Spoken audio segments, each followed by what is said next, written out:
Kita telah mendesain bahwa peran laboratorium itu menjadi sangat penting ya. Tapi saya setuju dengan Pak Dirjen P2P bahwa skenario mitigasi pencegahan itu menjadi sangat penting karena kalau tidak akan terjadi kelelahan di dalam sistem pelayanan kesehatan ya.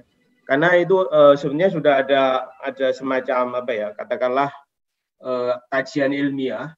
Jadi kalau tidak dilakukan social distancing kemudian pencegahan, maka akan terjadi puncak yang meninggi sehingga pelayanan kesehatan akan menjadi kelelahan, kemudian akan menjadi kekurangan tempat tidur, kekurangan dokter, kekurangan obat dan sebagainya.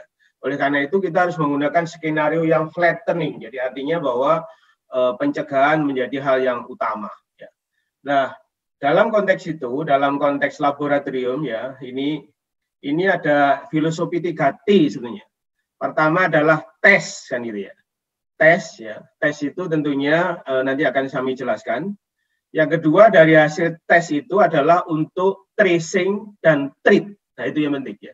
Jadi hasil dari tes itu adalah untuk tracing dan treat, untuk pengobatan. Nah, dalam konteks itu sebenarnya kata kunci daripada penggunaan hasil lab itu adalah real time surveillance. Jadi surveillance yang tepat waktu. Artinya apa? Begitu ada hasil, harus segera diumpan balikan kepada dinas kesehatan setempat ya. Dalam hal ini bisa dinas kesehatan kabupaten kota untuk segera melakukan pelacakan. Dan segera diumpan balikan kepada rumah sakit untuk membantu tata kelola kasus ya. Supaya dikelola dengan benar tentang kasus COVID-19-nya dan juga tenaga kesehatan tidak tertular. Artinya menggunakan APD yang betul. Nah, dalam konteks itu, sekarang laboratorium sudah kita sebar kepada seluruh provinsi, dan ini kita update terus ya, dan ini sudah kita update 3 kali tentang keputusan Menteri Kesehatan HK.01.07/2020. Tapi pada dasarnya apa? Saya ingin mengatakan bahwa semua provinsi itu sudah ada pengampu tentang laboratorium jejaring penanganan COVID-19 ya.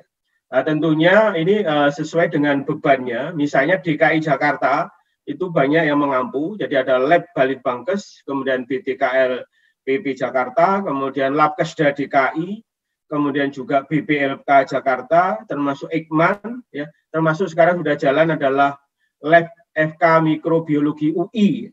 Sebentar lagi akan ditambah dengan IMERI termasuk rumah sakit universitas yang ada di Depok, itu sebagai contoh ya.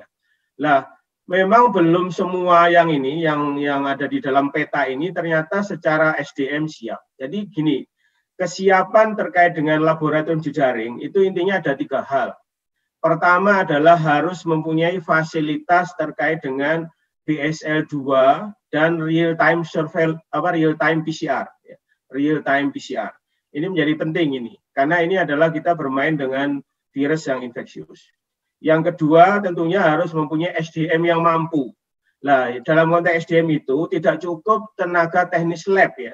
Jadi minimal harus punya S2 biomolekuler, kemudian di dalam timnya itu ada teknisi lab, begitu. Karena kalau tidak, ini karena terkait dengan uji RT-PCR, jadi reverse transcription PCR atau polymer chain reaction. Intinya adalah deteksi gen. Yang ketiga yang tidak kalah penting adalah mempunyai reagen. Nah, ini yang penting.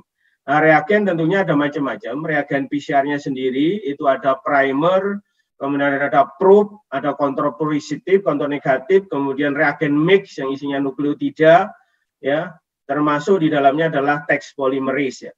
Nah, ini yang menjadi sekarang kendala adalah ada kekurangan. Tetapi alhamdulillah kemarin ada donasi dari Cina dan ini sudah dibagikan kepada semua lab-lab yang siap begitu.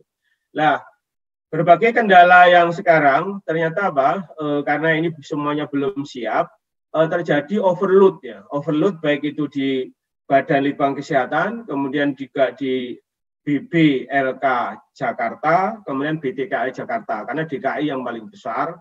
Nah, oleh karena itu tadi saya sudah komunikasi dengan Prof. Ari ya, dari UI untuk memperbesar kapasitas. Kemudian di samping itu tentunya saya setuju, jangan hanya berbasis pada lab PCR konvensional, Hal lain yang perlu diperhatikan adalah sekarang sudah dibagi rapid test ya, rapid test yang berbasis deteksi antibody, deteksi IgG dan IgM. Meskipun itu tidak sensitif dan tidak spesifik juga, tetapi lumayan itu bisa mendeteksi awal sehingga cakupannya menjadi lebih besar. Kemudian yang dikembangkan ke depan juga adalah yang model RT-PCR ya, artinya tetap PCR, tetapi yang sifatnya adalah cepat begitu, itu ada. Jadi rapid test deteksi antigen. Ini juga bisa dikembangkan. Nah, sekarang dikembangkan juga oleh BPPT bersama LIPI. Nanti akan ada namanya mobile RT-PCR. Mobile RT-PCR. Itu juga menjadi penting, cuma harus hati-hati. Artinya apa? Tetap harus BSL-2. Jadi tenaganya tidak boleh terkena virus, dan virusnya tidak boleh menyebar ke lingkungan. Memang perlu dipahami, tolong dari teman-teman semua dari Dinas Kesehatan, untuk mendeteksi antigen itu tentunya adalah spesimennya adalah spesimen saluran nafas tentunya, mulai dari swab dari hidung, kemudian swab dari tenggorok, termasuk bal kan begitu. Ini tentunya agak berbeda dengan pada deteksi DBD. Kalau deteksi DBD itu virusnya ada di darah, viremia ada di darah, sehingga lebih mudah diambil darahnya, deteksi NS1 ketemu. Kalau ini harus deteksi dengan spesimen yang saluran nafas yang notabene sangat infeksius. Itu yang harus diperhatikan. Jadi sebetulnya ingin saya tekankan